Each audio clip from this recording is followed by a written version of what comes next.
नमस्कार। The deep dive में आपका गर्मजोशी से स्वागत है। आज है बुधवार 26 नवंबर 2025। आज हम एक ऐसे टूल की गहराई में उतर रहे हैं जो शायद हम सब के काम का एक हिस्सा बन चुका है, गूगल मीट। पर हम इसे सिर्फ एक ऐप की तरह नहीं बल्कि खास तौर पर भारतीय कारोबार के नजरिए से देखेंगे। बिल्कुल। आज के दौर में जहां काम कहीं से भी हो सकता है, ये सिर्फ एक वीडियो कॉलिंग ऐप नहीं रह गया है, ये तो बिजनेस चलाने का एक जरूरी जरिया बन गया है। और हमारी आज की बातचीत का आधार एक बहुत ही दिलचस्प दस्तावेज है जिसे हम यह डेटा कहेंगे। इसका शीर्षक है Google Meet, mastering India's digital business platform. और इसकी शुरुआत एक ऐसी कहानी से होती है जो शायद मुंबई में रहने वाला हर कोई महसूस कर सकता है। लेखक बताते हैं कि कैसे मानसून के मौसम में एक बहुत जरूरी क्लाइंट मीटिंग से ठीक 2 मिनट पहले उनके घर की बिजली चली गई। हाँ, और उस घबराहट के पल में उन्होंने बस अपने फोन का 4G हॉटस्पॉट चालू किया, लैपटॉप कनेक्ट किया और मीटिंग शुरू कर दी। अच्छा। और दिलचस्प बात तो यह है कि वीडियो इतना सहज था कि क्लाइंट को अंदाजा भी नहीं हुआ कि वो एक अंधेरे कमरे से बात कर रहे हैं। हाँ, बिल्कुल। यही कहानी है ना हमारी आज की बातचीत की नींव रखती है। ये दिखाती है कि भारत जैसे देश में जहां इंटरनेट की स्पीड और बिजली का भरोसा हमेशा नहीं होता, वहां एक भरोसेमंद डिजिटल टूल की अहमियत क्या है। फैंसी फीचर से ज्यादा यहां भरोसा मायने रखता है। आपने बिल्कुल सही पकड़ा। ये सिर्फ तकनीक के बारे में नहीं है, ये उस भरोसे के बारे में है कि जब आपको इसकी सबसे ज्यादा जरूरत होगी तो ये आपका साथ निभाएगी। और शायद यही गूगल मीट की सबसे बड़ी ताकत है, और इसी पर आज हम विस्तार से बात करेंगे। ठीक है, तो चलिए एकदम शुरुआत से शुरू करते हैं। जो लोग शायद इसे सिर्फ कैलेंडर के एक बटन की तरह जानते हैं, उनके लिए गूगल मीट असल में है क्या? सीधे शब्दों में कहें तो ये गूगल की वीडियो कॉन्फ्रेंसिंग सर्विस है। लेकिन जो बात इसे सच में अलग बनाती है वो ये है कि ये अकेला नहीं है। ये गूगल वर्कस्पेस के पूरे इकोसिस्टम, मतलब जीमेल, कैलेंडर, ड्राइव, इन सब के साथ बहुत गहराई से बुना हुआ है। अच्छा। इसकी सोच ही यही है कि बातचीत के लिए आपको अपने काम से बाहर न जाना पड़े। मतलब ये कि मीटिंग के लिए तैयारी करना या मीटिंग शुरू करना दोनों ही आसान हो जाते हैं। बिल्कुल। इस डेटा में एक बहुत अच्छा उदाहरण है। जैसे ही आप गूगल कैलेंडर में कोई इवेंट बनाते हैं, मीट का लिंक वो अपने आप बन जाता है। मीटिंग से ठीक पहले वो जो लिंक खोजने की हड़बड़ी होती है, हाँ, वो तो होती है, वो पूरी तरह खत्म हो जाती है। ये आपके काम के तरीके में इस तरह घुल-मिल जाता है कि आपको पता भी नहीं चलता। यही इसका क्या कहते हैं, असली डिजाइन है। अदृश्य होना लेकिन हमेशा मौजूद रहना। इस डेटा में इसकी तुलना दूसरे प्लेटफॉर्म से भी की गई है। जूम और माइक्रोसॉफ्ट टीम्स के मुकाबले इससे कहाँ रखा गया है? तुलना बहुत दिलचस्प है। डेटा कहता है कि जूम एक ऐसा टूल है जो सब कुछ करने की कोशिश करता है। ढेरों फीचर्स, सेटिंग्स, ऑप्शंस। और मीट? वहीं माइक्रोसॉफ्ट टीम्स सिर्फ वीडियो टूल नहीं बल्कि एक पूरा डिजिटल ऑफिस बनाने की कोशिश है। चैट, फाइल शेयरिंग, सब एक जगह। और मीट? इनके मुकाबले मीट का फलसफा बहुत साफ है। बातचीत को जितना हो सके आसान और बिना रुकावट के बनाना। ये एक ऐसा टूल है जो एक काम करता है लेकिन उसे बहुत अच्छी तरह से करता है। और शायद यही सादगी छोटे और मध्यम व्यवसायों के लिए ज्यादा काम की है, जहां किसी के पास आईटी डिपार्टमेंट को फोन करने का समय नहीं होता। लेकिन फिर वही सवाल आता है जो हर उद्यमी पूछता है, एक और सब्सक्रिप्शन? खासकर जब मुफ्त में भी बहुत कुछ मिल रहा हो। तो मीट का मुफ्त प्लान कितना दमदार है? और ये एक वाजिब सवाल है। सच तो ये है कि इसका मुफ्त प्लान चौंकाने वाला रूप से अच्छा है। आपको 100 लोगों तक के साथ 60 मिनट की ग्रुप मीटिंग करने को मिलती है, जो ज्यादातर टीम मीटिंग्स के लिए काफी है। हाँ बिल्कुल। साथ में HD वीडियो, स्क्रीन शेयरिंग और लाइव कैप्शंस जैसे जरूरी फीचर्स भी मिलते हैं। इन लाइव कैप्शंस के बारे में एक डेटा में खास बात लिखी है कि ये भारतीय लहजों को भी बहुत अच्छे से पकड़ते हैं। मैंने खुद इसे इस्तेमाल किया है और ये सच में काफी सटीक है, खासकर जब किसी का ऑडियो थोड़ा खराब हो तो ये बहुत मदद करता है। बिल्कुल। और यहीं से ये सवाल उठता है कि अगर मुफ्त प्लान इतना अच्छा है तो कोई पैसे क्यों दे? और यहीं पर बात और दिलचस्प हो जाती है। जब कोई अपने व्यवसाय को गंभीरता से लेता है तो गूगल वर्कस्पेस के पेड प्लान सिर्फ अच्छे फीचर्स नहीं देते बल्कि ऐसी क्षमताएं देते हैं जो असल में समय और पैसा बचाती हैं। तो इतने सारे प्लान्स में से एक छोटे भारतीय व्यवसाय के लिए सबसे सही क्या है? क्या उन्हें सीधे बिजनेस स्टैंडर्ड पर जाना चाहिए? इसकी कीमत लगभग 672 रुपये प्रति यूजर हर महीने पड़ती है, और इस कीमत पर जो एक फीचर मिलता है वो वो गेम चेंजर है। मीटिंग की रिकॉर्डिंग ये सुनने में तो सामान्य लगता है, पर इसका असर बहुत गहरा है। डेटा में एक लाइन है जो मुझे बहुत पसंद आई। अगर किसी क्लाइंट ने आपसे कभी पूछा है, 1 मिनट, हमने पिछली कॉल में क्या तय किया था, तो आप जानते हैं कि ये क्यों मायने रखता है। ये सिर्फ याद रखने के बारे में नहीं है। रिकॉर्डिंग सिर्फ एक सबूत नहीं है, ये आपकी कंपनी की, कह सकते हैं, संस्थागत स्मृति बन जाती है। Institutional memory. हाँ, सोचिए एक नया सेल्स पर्सन टीम में आता है और वो पिछले 6 महीनों की सबसे जरूरी क्लाइंट कॉल्स को देखकर सीख सकता है। ये ट्रेनिंग के हफ्तों का समय बचाता है। अगर कोई टीम मेंबर कंपनी छोड़कर जाता है तो उसका ज्ञान, क्लाइंट के साथ हुई बातचीत, वो कंपनी के पास रहती है। सही बात है। और ये जवाबदेही भी तय करता है, बिना किसी टकराव के। बिल्कुल। आपने वैल्यू की बात की और रिकॉर्डिंग इसका एक बड़ा उदाहरण है। इसके अलावा ऐसे और कौन से फीचर्स हैं जो रोजमर्रा के काम में सच में फर्क लाते हैं, जैसे स्क्रीन शेयरिंग? ये तो हर प्लेटफॉर्म पर होता है। मीट में क्या खास है? सुनने में ये बहुत सामान्य लगता है, पर मीट ने इसमें भी काफी सोचा है। आप अपनी पूरी स्क्रीन शेयर कर सकते हैं, जिसमें हमेशा ये डर रहता है कि कहीं कोई पर्सनल नोटिफिकेशन ना दिख जाए। हाँ, उससे बेहतर विकल्प है कि आप सिर्फ एक खास विंडो, जैसे सिर्फ अपनी पावर पॉइंट प्रेजेंटेशन शेयर करें।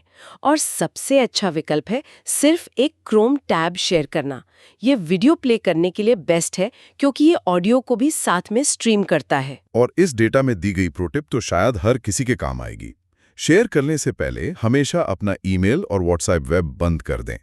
एक छोटी सी भूल भी शर्मिंदगी का कारण बन सकती है। लेकिन जो फीचर भारतीय माहौल में सबसे ज्यादा काम आता है, वो है एआई पर आधारित नॉइस कैंसलेशन। हाँ, हमारे यहाँ काम करते हुए बैकग्राउंड में हमेशा कुछ न कुछ शोर होता है। सड़क का ट्रैफिक, पड़ोस में चल रहा कंस्ट्रक्शन, कुत्तों का भौंकना। हाँ, मीट का एआई इन सब आवाजों को कमाल की सफाई से फिल्टर कर देता है। मैंने भी ये सुना है, लेकिन क्या ये भरोसेमंद है? कई बार एआई फीचर्स डेमो में तो अच्छे लगते हैं, पर असल जिंदगी में, जैसे किसी व्यस्त बाजार के पास वाले ऑफिस में, क्या ये सच में सामने वाले की आवाज को साफ रख पाता है? ये एक बहुत अच्छा सवाल है और इसका जवाब है हाँ। ये आश्चर्यजनक रूप से अच्छा काम करता है। ये आपकी आवाज को पहचानकर उसे बाकी शोर से अलग कर देता है। सामने वाले को सिर्फ आपकी आवाज सुनाई देती है, आपके पीछे का शोर नहीं। हालांकि डेटा में एक मजेदार अपवाद का भी जिक्र है। अच्छा। प्रेशर कुकर की सीटी। लगता है एआई अभी तक उसे हरा नहीं पाया है। हाँ, कुछ आवाजें शायद हमेशा भारतीय वर्क फ्रॉम होम का हिस्सा रहेंगी। चलिए एक और जरूरी पहलू पर आते हैं। एक बात जो मुझे हमेशा परेशान करती है वो है सुरक्षा। हम अपनी सबसे जरूरी व्यावसायिक बातचीत इन प्लेटफॉर्म्स पर कर रहे हैं, तो जूम बॉम्बिंग जैसी घटनाओं के बाद गूगल मीट हमें कैसे सुरक्षित रखता है? सुरक्षा वो गूगल के लिए सबसे पहली प्राथमिकता है और मीट में ये कई परतों में दिखती है। सबसे पहले, सारी बातचीत एंड टू एंड इनक्रिप्टेड होती है। मीटिंग के कोड इतने जटिल होते हैं कि कोई उनका अंदाजा नहीं लगा सकता। लेकिन सबसे बड़ी ताकत होस्ट के हाथों में होती है। अच्छा। होस्ट किसी को भी मीटिंग से हटा सकता है, सबको एक साथ म्यूट कर सकता है या मीटिंग को लॉक कर सकता है ताकि कोई और अंदर ना आ सके। वेटिंग रूम का फीचर भी है ना, जहां होस्ट पहले देख सकता है कि कौन शामिल होना चाहता है। हाँ, और फिर उसे अंदर आने की इजाजत दे सकता है। ये एक तरह से एक डिजिटल दरबान की तरह काम करता है। और इन सबके ऊपर ये ISO 2701 जैसे बड़े अंतर्राष्ट्रीय सुरक्षा मानकों का पालन करता है। मतलब बड़ी कंपनी इस पर भरोसा कर सकती हैं। आंख बंद करके। और शामिल होने की आसानी। क्या किसी क्लाइंट को मीटिंग के लिए एक और ऐप डाउनलोड करने के लिए कहना पड़ता है? नहीं, और यही इसकी खूबसूरती है। कोई भी सिर्फ एक लिंक पर क्लिक करके अपने ब्राउजर से ही मीटिंग में शामिल हो सकता है। कोई डाउनलोड नहीं, कोई इंस्टॉलेशन नहीं। ये बाहरी लोगों के साथ काम करने में आने वाली सबसे बड़ी रुकावट को दूर कर देता है। चलिए अब भविष्य की बात करते हैं। गूगल अपने एआई मॉडल जेमिनी को हर जगह ला रहा है। मीट में इसका क्या असर दिख रहा है? ये वो जगह है जहां वीडियो कॉन्फ्रेंसिंग का पूरा मतलब बदलने वाला है। डेटा में कुछ ऐसे एआई फीचर्स का जिक्र है जो धीरे धीरे आ रहे हैं। पहला है एआई से तैयार की गई मीटिंग की समरी। ओके। सोचिए, आपकी 1 घंटे की कॉल खत्म हुई और कुछ ही मिनटों में एआई आपको मुख्य बिंदुओं, लिए गए फैसलों और एक्शन आइटम्स की एक लिस्ट बनाकर भेज देता है। ये तो कमाल है। इससे मीटिंग के बाद नोट्स कौन बनाएगा वाली लड़ाई खत्म हो जाएगी और ये सुनिश्चित करेगा कि जो तय हुआ वो असल में किया भी जाए। दूसरा फीचर है स्मार्ट रीकैप। मान लीजिए कोई मीटिंग में 15 मिनट देर से आता है। अब उसे ये पूछने की जरूरत नहीं कि मैंने क्या मिस किया। एआई उसे चुपचाप चैट में एक छोटी सी समरी दे देगा कि अब तक क्या क्या बात हुई है। तो मीटिंग का फ्लो भी नहीं टूटता। बिल्कुल। और सबको एक ही पेज पर ले आता है। साथ ही रियल टाइम ट्रांसलेशन और नॉइज सप्रेशन भी एआई के वजह से और बेहतर होते जा रहे हैं। ये साफ है कि एआई का मकसद मीटिंग्स को कम थकाऊ और ज्यादा असरदार बनाना है। लेकिन अब आते हैं सबसे मुश्किल सवाल पर, तुलना। इस डेटा के हिसाब से मीट बनाम जूम में कौन जीतता है? डेटा इसे जीत हार की तरह नहीं देखता, बल्कि जरूरत के हिसाब से देखता है। जूम वहां बेहतर है जहां आपको बहुत बड़े वेबिनार करने हो, सैकड़ों या हजारों लोगों के लिए। उसके पास वर्चुअल बैकग्राउंड और इफेक्ट्स जैसे फीचर्स ज्यादा हैं। ठीक है। लेकिन जब बात रोजमर्रा के टीम वर्क और गूगल इकोसिस्टम के साथ जुड़ाव की आती है तो मीट साफ तौर पर आगे है। और सबसे जरूरी बात, ये कम बैंडविड्थ पर भी बहुत अच्छा काम करता है, जो भारत के लिए एक बहुत बड़ा फायदा है। तो अगर कोई पहले से ही गूगल की दुनिया में जी रहा है, जीमेल, कैलेंडर, ड्राइव इस्तेमाल कर रहा है, तो मीट ही स्वाभाविक पसंद है ना? बिल्कुल। अब बात करते हैं मीट बनाम माइक्रोसॉफ्ट टीम्स की। ये एक अलग तरह की लड़ाई है। जैसा कि हमने पहले कहा, टीम्स एक स्विस आर्मी नाइफ की तरह है। ये chat, file storage, project management सब कुछ एक साथ देने की कोशिश करता है। ये उन कंपनियों के लिए अच्छा है जो पूरी तरह से माइक्रोसॉफ्ट 365 पर निर्भर है। और मीट एक बहुत ही तेज और कुशल चाकू की तरह है। यह एक काम पर फोकस करता है, वीडियो के जरिए लोगों को जोड़ना, और उसे बहुत अच्छे से करता है। इसका इंटरफेस साफ सुथरा है और बाहरी लोगों के लिए इसमें शामिल होना बहुत आसान है।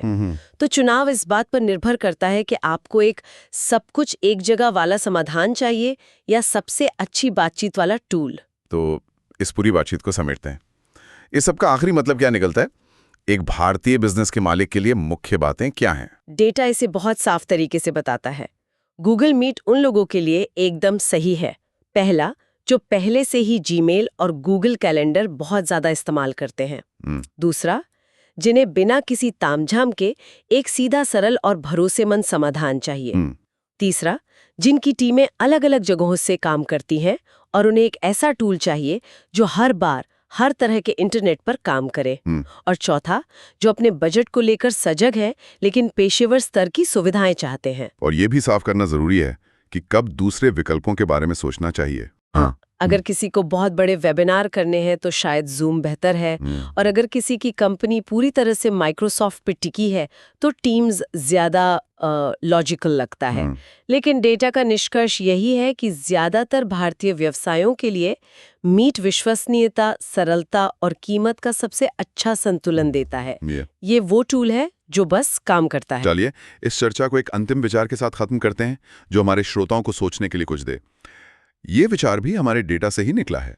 हमने बात की कि कैसे एआई मीटिंग की समरी और एक्शन आइटम बनाकर हमारी मदद कर रहा है। हाँ, ये उत्पादकता बढ़ाने का एक बहुत शक्तिशाली तरीका है। तो सवाल ये है, अभी एआई मीटिंग को ज्यादा उत्पादक बनाने में मदद कर रहा है, लेकिन तब क्या होगा जब एआई सिर्फ मीटिंग का सारांश ही नहीं बल्कि बातचीत के आधार पर सक्रिय रूप से उसमें हिस्सा लेने लगे?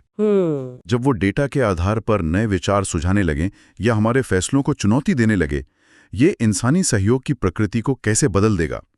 क्या हम एक ऐसे भविष्य की ओर बढ़ रहे हैं जहां हमारी मीटिंग्स में एक एआई भागीदार भी होगा जो हमारी सोच को दिशा देगा? ये एक बहुत गहरा सवाल है। यह तकनीक और मानवीय सूझबूझ के बीच की रेखा को हमेशा के लिए बदल सकता है। इस पर सोचना बहुत जरूरी है। इस गहरी पड़ताल में हमारे साथ शामिल होने के लिए आपका बहुत बहुत धन्यवाद।